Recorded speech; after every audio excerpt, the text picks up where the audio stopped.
Hey everyone, welcome to today's Explainer. We're jumping right into a huge pain point for crypto enthusiasts and digital natives all over the world: subscriptions. Specifically, how on earth do you bypass traditional banking hurdles and just use your crypto to pay for a heavy-hitting subscription like Netflix?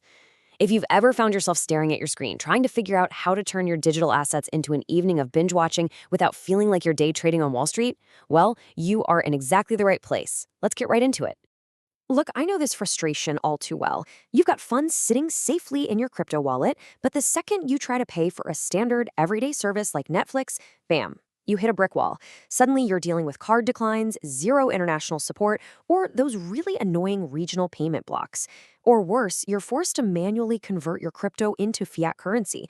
And we all know exactly what that means: eating costly conversion fees, waiting on unexpected delays, and dealing with a whole lot of unnecessary hassle just to watch your favorite show. So let's take a look at Section 1, the streaming payment problem. To really grasp why this solution is a game changer, we have to look at the gap itself. Platforms like Netflix are absolute titans of entertainment, right?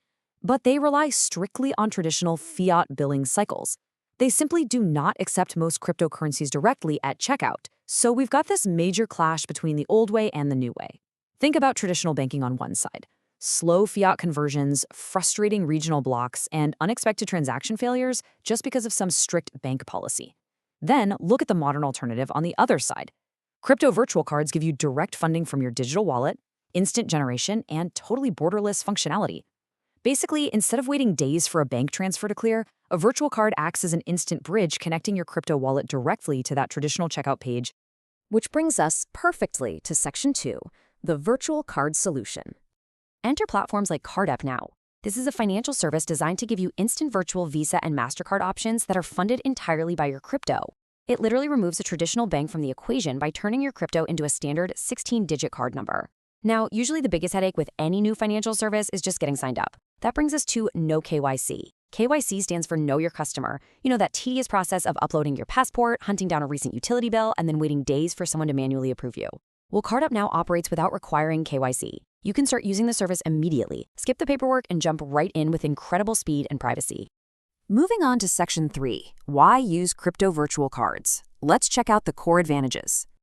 Honestly, why choose this over just using your standard debit or credit card? It really boils down to 5 main pillars. First, like we just talked about, no KYC is required. Second, these virtual cards are instant. We're talking ready in minutes. Third is global accessibility, meaning you can pay for Netflix from anywhere, totally independent of your local banking system. Fourth, it uses direct crypto-based payments, primarily USDT. This is huge because it eliminates the wild volatility and manual conversion headaches you get with other coins.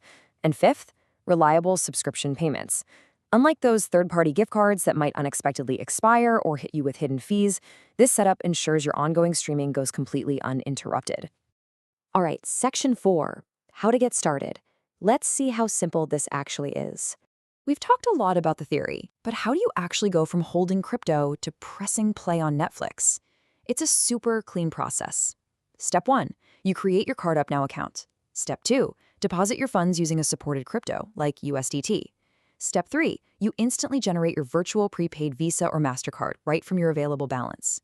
Step 4, just take that shiny new 16-digit card number, the expiration date, and the security code, and plug it directly into your Netflix billing settings. And Step 5, complete your subscription payment. Boom. It is incredibly seamless.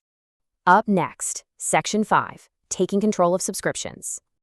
Here's the thing you should really take away from this. This method isn't just some clever workaround for access issues. It's actually a massive upgrade to how you manage your money.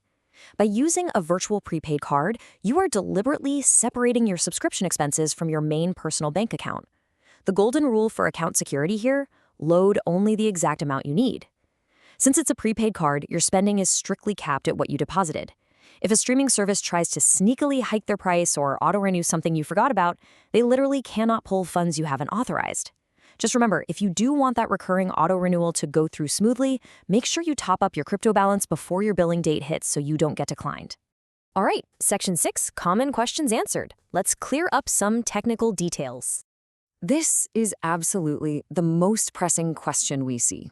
People always ask, am I going to go through all the trouble of depositing my crypto only to have the card rejected by the Netflix payment gateway? The short answer Yes, generally it works perfectly. To the Netflix billing system, this just looks exactly like a standard prepaid Visa or Mastercard. However, we have to be real here. Acceptance ultimately depends on Netflix's current payment policies, the card network, the issuer, and even what country you're in. There are absolutely no guarantees with any online payment method. So if you ever do face a decline or a merchant verification issue, the best troubleshooting advice is to simply double-check your available balance, make sure your billing address matches up, and verify you aren't accidentally tripping a regional restriction on Netflix's end. Next question. Which cryptocurrencies can I actually use to fund this whole operation? Your primary option here is USDT, or Tether. And honestly, this is a brilliant design choice. Because USDT is pegged directly to the US dollar, it acts as a highly stable and reliable funding source. You completely avoid that stressful situation where the value of your deposit suddenly drops while you're right in the middle of trying to pay for your subscription. It just keeps everything predictable and straightforward.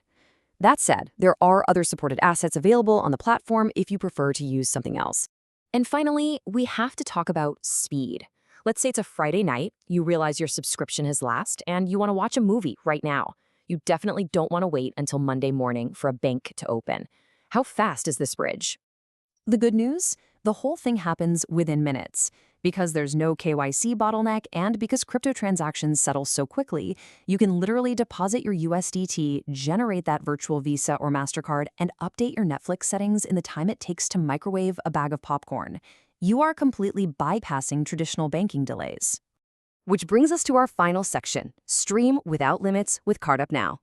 By leveraging a virtual prepaid card, whether you go with a virtual Visa, Mastercard, or their Elite option, you are gaining the power to completely sidestep all those frustrating bank declines and tedious currency conversions.